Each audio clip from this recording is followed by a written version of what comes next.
Dios está aquí, tan cierto como el aire que respiro. Nuestro tema es la gracia de Dios. La gracia se define como el don sobrenatural e interior de Dios que se nos concede por los méritos de Jesucristo para nuestra salvación. Tomando en cuenta la riqueza inmensa que tiene este don, lo haremos mediante el análisis y la reflexión de cada una de las partes, de manera tal que vayamos como ascendiendo por cada una de sus partes hasta abarcar integralmente su definición. Lo primero que haremos es señalar que la palabra gracia tiene muchos significados. Puede significar, por ejemplo, encanto, como cuando decimos, ella se movía por la sala con gracia. Puede significar también benevolencia, pues podemos decir, es una gracia que espero alcanzar de su bondad. Puede significar asimismo agradecimiento, como cuando hacemos la acción de gracias en las comidas. Y así podrían seguir los ejemplos. En un segundo momento, consideramos el hecho de que la gracia es un don de Dios. Salta a la vista que dones de Dios hay muchos. La vida misma, el poder ver y hablar, la salud, los talentos que podemos tener, como cantar, dibujar, cocinar, y en fin, todos estos son dones naturales que Dios ha otorgado y que conforman nuestra naturaleza humana. Pero el don de la gracia al cual queremos llegar está por encima de todos estos, porque es un don muy especial de Dios. Recordemos que la definición nos decía que es un don sobrenatural. Seguimos así pues ascendiendo, porque la gracia es un don sobrenatural de Dios. Y así nos encontramos con que hay otros muchos dones sobrenaturales, como la Sagrada Escritura, los sacramentos, la iglesia, pero estos dones, por sobrenaturales que sean, actúan fuera de nosotros y no cumplen con el otro de los requisitos de la gracia, ya que la gracia es un don sobrenatural, pero además interior. Llegados a este punto del ascenso, se nos plantea otra cuestión. Ciertamente, el sacerdote tiene el poder para cambiar el pan y vino en el cuerpo y sangre de Cristo y de perdonar los pecados. Y desde luego, esto constituye un don sobrenatural y a la vez interior. Sin embargo, esto no es tampoco la gracia, porque estos dones son dados para el beneficio de otros y no del que los posee. Recordemos una vez más que la gracia se define como el don sobrenatural e interior de Dios que se nos concede por los méritos de Jesucristo para nuestra salvación. Aquí se abre también otra cuestión. Si la gracia es un don de Dios al que no tenemos absolutamente ningún derecho, ¿por qué se nos concede? Santo Tomás respondía, para que uno pueda gozar y disfrutar de Dios. Ahora, tengamos presente que las primeras criaturas a las que Dios les concedió su gracia fueron los ángeles y Adán y Eva, y esto no debe sorprendernos, pues Dios es bondad infinita, y aunque ellos, tanto los ángeles como Adán y Eva, no tenían derecho a ella, tampoco eran positivamente indignos de ese don. Pues bien, una vez que Adán y Eva pecaron y nosotros sus descendientes, ya no merecían la gracia, sino que eran indignos de ella, y nosotros junto con ellos. ¿Cómo se pudo entonces satisfacer la justicia infinita de Dios, ultrajada por el pecado original, para que su bondad infinita pudiera actuar de nuevo en beneficio de los hombres? La respuesta viene a redondear la definición de gracia. Fue Jesucristo quien por su vida y muerte dio la satisfacción de vida a la justicia divina por los pecados de la humanidad. Fue Jesucristo quien nos ganó y mereció la gracia que Adán con tanta ligereza había perdido. De esta manera, completamos nuestra definición diciendo: la gracia es un don de Dios sobrenatural e interior que se nos concede por los méritos de Jesucristo para nuestra salvación. La gracia es el auxilio gratuito que Dios nos hace de su vida, que es infundida por el Espíritu Santo en nuestra alma para curarla del pecado y santificarla, para responder a la llamada que nos hace, para ser sus hijos adoptivos y para participar de la naturaleza divina y de la vida eterna. Dicho de manera sencilla, la gracia es la acción de Dios que nos acerca a Él para que seamos sus hijos. La gracia es una participación en la vida de Dios y además nos introduce en la intimidad de la vida de la Trinidad, ya que por el bautismo el cristiano participa de la gracia de Cristo y ya como hijo adoptivo puede ahora llamar Padre a Dios. Al ser la gracia un don sobrenatural, no solo nos capacita para tener una comunicación íntima con Dios en esta vida, sino que también prepara al alma para otro don después de la muerte, el de la visión sobrenatural, el poder ver a Dios cara a cara tal como es realmente. Un alma al nacer está vacía, está muerta sobrenaturalmente. Ahora, por naturaleza, nosotros los seres humanos no tenemos derecho a la visión directa de Dios.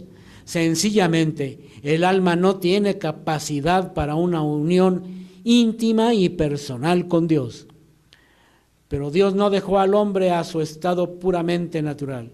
Cuando creó a Adán, le dotó de todo lo que es propio de un ser humano.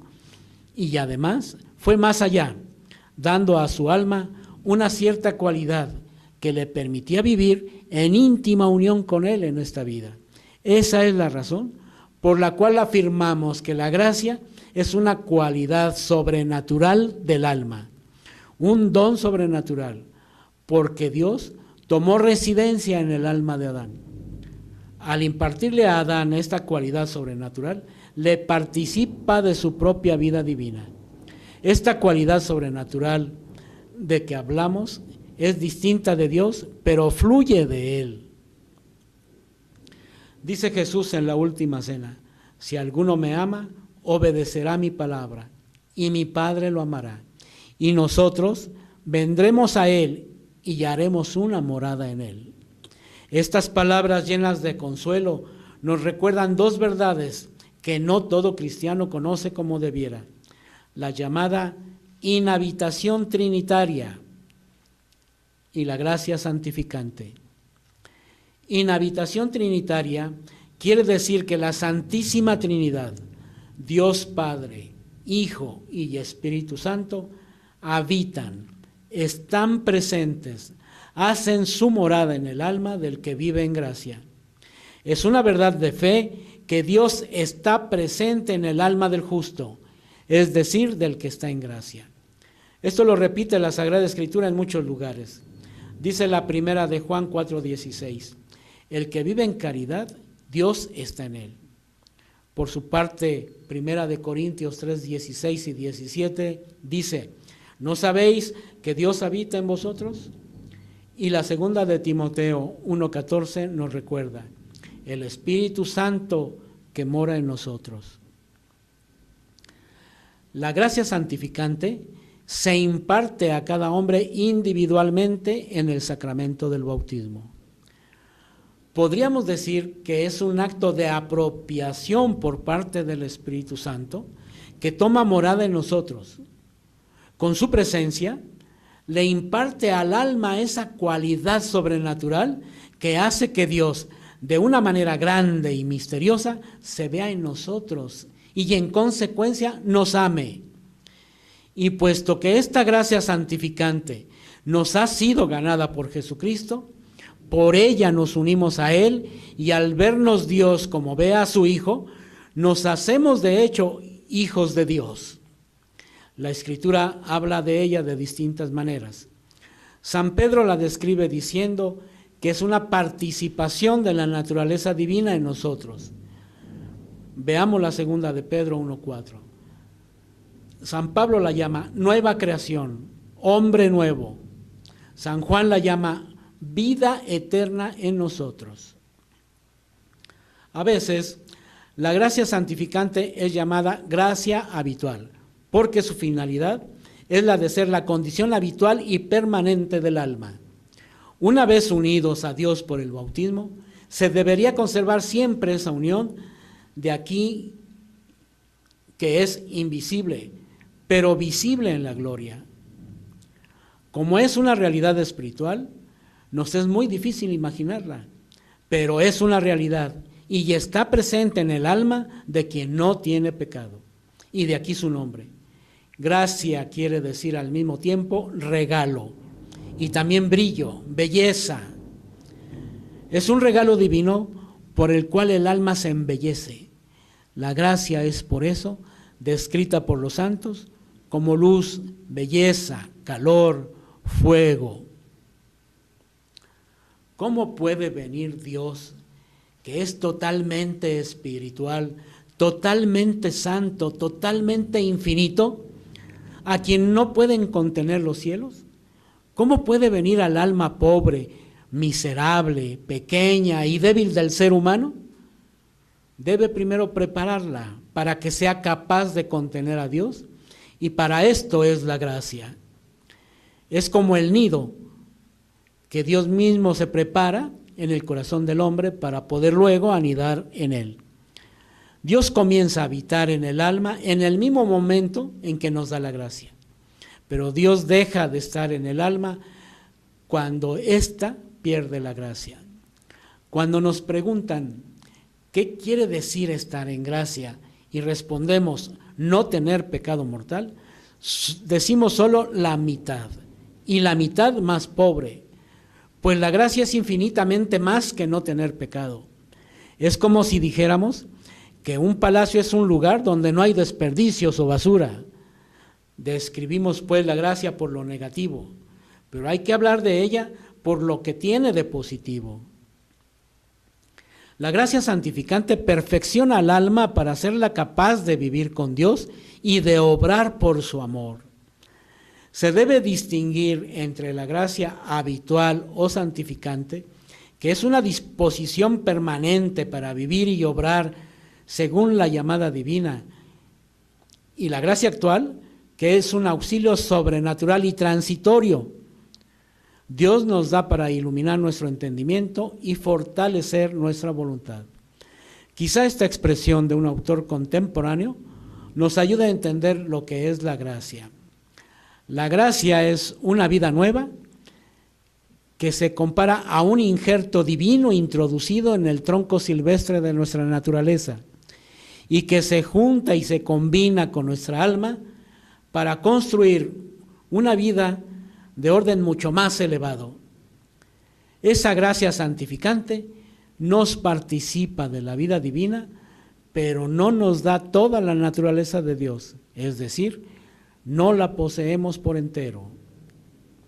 Primero, nos hace capaces de creer en Dios y de esperar en Él y de amarlo mediante la fe, la esperanza y la caridad. En otras palabras, nos permite disfrutar de Él.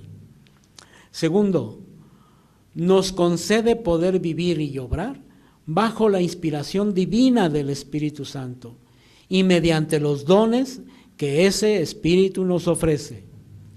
Tercero, nos permite crecer en el bien mediante las virtudes morales. Todos los carismas o cualidades de cada persona están ordenados a la gracia santificante y tienen como fin realizar mediante ellos el bien común de la iglesia. Nos dice Romanos 12, 6 al 8, teniendo dones diferentes y según la gracia que se nos ha dado, si es don de profecía, ejerzámoslo en la medida de nuestra fe. Si es el ministerio, en el ministerio. Si es la enseñanza, enseñando. Si es la exhortación, exhortando. La gracia, pues, está acompañando el trabajo de cada fiel cristiano. Esta gracia obra directamente sobre nuestras facultades espirituales y sobre nuestro entendimiento y voluntad, no solo para elevarlas a un orden sobrenatural, sino para hacerla producir actos sobrenaturales. Pongamos este ejemplo para ser más claros. Una lección sobre la Biblia o sobre algún libro espiritual, una predicación o un trozo de música religiosa o simplemente una mera conversación de carácter espiritual, representan una manifestación de la gracia que produce en nosotros impresiones que excitan el entendimiento y la voluntad y lo mueven hacia el bien sobrenatural. Digamos que de modo muy parecido a cómo una madre incita a su hijo a caminar, atrayéndolo hacia sí con la promesa de un premio, así también la gracia actual nos comunica fuerza y nos ayuda para que demos los pasos necesarios.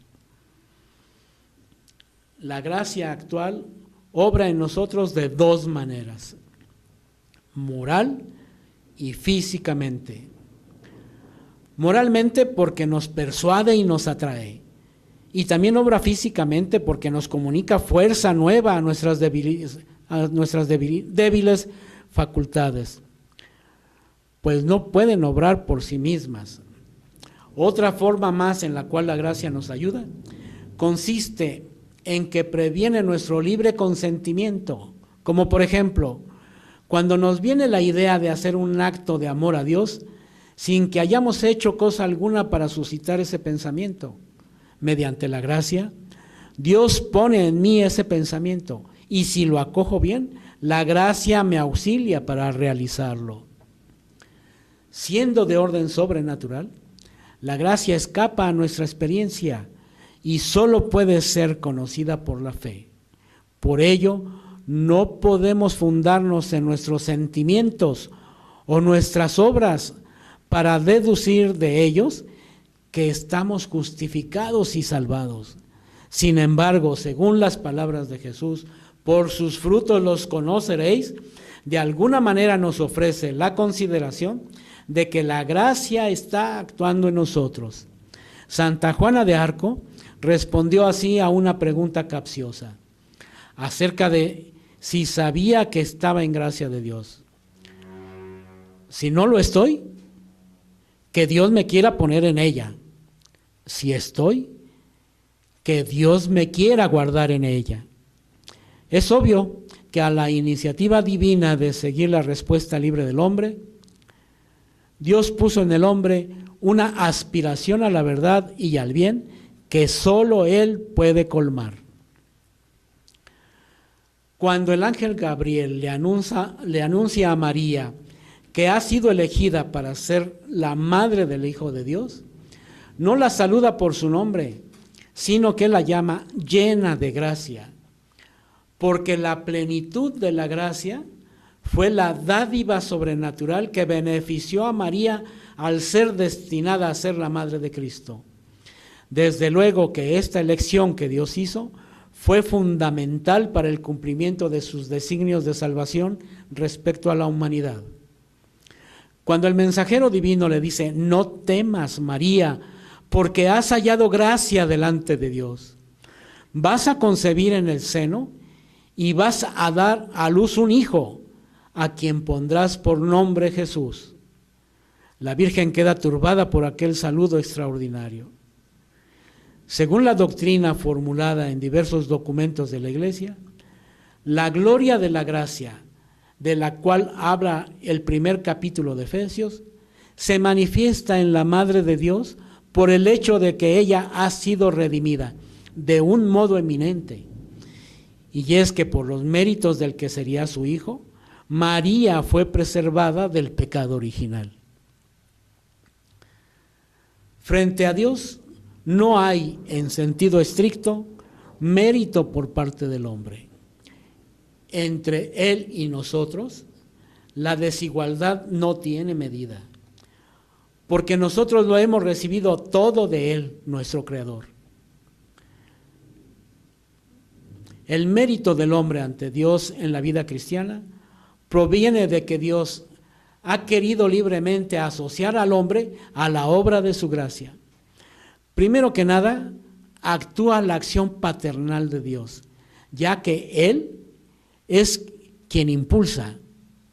Y lo segundo es el libre obrar del hombre, ya que éste es colaborador, de tal suerte que los méritos de las obras buenas deben atribuirse a la gracia de Dios en primer lugar y al fiel en segundo lugar. Ahora bien, el mérito del hombre recae también en Dios, ya que sus buenas acciones proceden de las gracias y los auxilios del Espíritu Santo. El Concilio de Trento declaró que los méritos de nuestras buenas obras son dones de la bondad divina.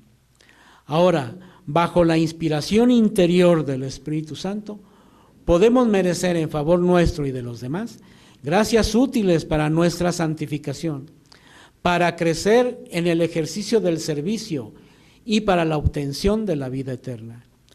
Los bienes temporales, como la salud o la amistad, pueden ser merecidos según la sabiduría de Dios. Estas gracias y estos bienes son obtenidos mediante la oración. La caridad de Cristo es en nosotros la fuente de todos nuestros méritos ante Dios. Los santos han tenido siempre una conciencia viva de que sus méritos eran pura gracia divina. Todos los fieles de cualquier estado de vida son llamados a la plenitud de la vida cristiana. Todos son llamados a la santidad. Sed perfectos como vuestro Padre Celestial es perfecto, nos dice Mateo 5:48. Para alcanzar esta perfección, los creyentes han de emplear sus fuerzas según la medida de los dones que Cristo les concede y entregarse totalmente a la gloria de Dios y al servicio del prójimo. De esta manera, la santidad del pueblo de Dios producirá frutos abundantes, como lo muestra claramente la vida de los santos en la historia de la Iglesia. El progreso espiritual tiende a la unión cada vez más íntima con Cristo, y ya esta unión se le llama mística, porque participa en el misterio de Cristo mediante los sacramentos. Dios nos llama a todos a esta unión íntima con Él. El camino de la perfección pasa por la cruz, y no hay santidad sin renuncia y sin combate espiritual, nos dice el capítulo 4 de la segunda de Timoteo. El progreso espiritual implica la búsqueda de la perfección y la mortificación que conducen gradualmente a vivir en la paz y el gozo de las bienaventuranzas. Decía San Gregorio de Niza, el que asciende no cesa nunca de ir de comienzo en comienzo mediante comienzos que no tienen fin. Nosotros, los hijos de nuestra Madre la Iglesia, esperamos la gracia tanto de la perseverancia final como de la recompensa de Dios por las obras buenas realizadas con su gracia en comunión con Jesús. Hagamos un resumen del tema. La gracia es el don sobrenatural e interior de Dios que se nos concede por los méritos de Jesucristo para nuestra salvación. Es infundida por el Espíritu Santo en nuestra alma para curarla del pecado y santificarla, y para responder a la llamada que nos hace a ser sus hijos adoptivos, así como participar de la naturaleza divina y de la vida eterna. La gracia santificante se imparte por primera vez en cada hombre individualmente en el sacramento del bautismo. Puesto que esta gracia santificante nos ha sido ganada por Jesucristo, por ella estamos unidos a Él. A veces la gracia santificante es llamada gracia habitual, porque su finalidad es la de ser la condición habitual y permanente del alma. Se debe distinguir entre la gracia habitual o santificante, que es una disposición permanente para vivir y obrar según la llamada divina, y la gracia actual, que es un auxilio sobrenatural y transitorio que Dios nos da para iluminar nuestro entendimiento y fortalecer nuestra voluntad. Todos los carismas de la persona están ordenados a la gracia santificante y tienen por fin realizar mediante ellos el bien común de la Iglesia. Respecto a la gracia actual, esta obra directamente sobre nuestras facultades espirituales y sobre nuestro entendimiento y voluntad, no solo para elevarlas a un orden sobrenatural, sino para hacerla producir actos sobrenaturales. Siendo de orden sobrenatural, la gracia escapa de nuestra experiencia y solo puede ser conocida por la fe. Por ello, no podemos fundarnos en nuestros sentimientos o nuestras obras para deducir de ellos que estamos justificados y salvados. Cuando el ángel Gabriel le anuncia a María que ha sido elegida para ser la madre del Hijo de Dios, no la saluda por su nombre, sino que la llama llena de gracia. Por obra del Espíritu Santo, María recibe la vida de aquel al que ella misma dio la vida como madre terrena. Frente a Dios no hay, en sentido estricto, mérito por parte del hombre. Entre Él y nosotros, la desigualdad no tiene medida, porque nosotros lo hemos recibido todo de Él. El mérito del hombre ante Dios en la vida cristiana proviene de que Dios ha querido libremente asociar al hombre a la obra de su gracia. El mérito del hombre recae también en Dios, ya que sus buenas acciones proceden de las gracias y los auxilios del Espíritu Santo. Los bienes temporales, como la salud o la amistad, pueden ser merecidos según la sabiduría de Dios. Estas gracias y estos bienes son obtenidos mediante la oración. El camino de la perfección pasa por la cruz, y no hay santidad sin renuncia y sin combate espiritual. Nosotros, los hijos de nuestra madre la Iglesia, esperamos la gracia de la perseverancia final. Los invitamos a responder en equipo las preguntas que aquí aparecen.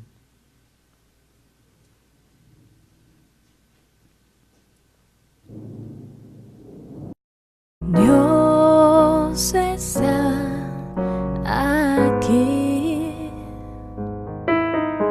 tan cierto como el aire que respiro, tan cierto como la mañana se levanta, tan cierto que cuando le hablo Él me puede oír. Dios está aquí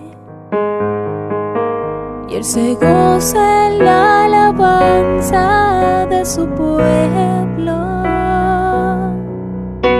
pues sé que nos está hablando y transformando hoy por medio de su espíritu de amor.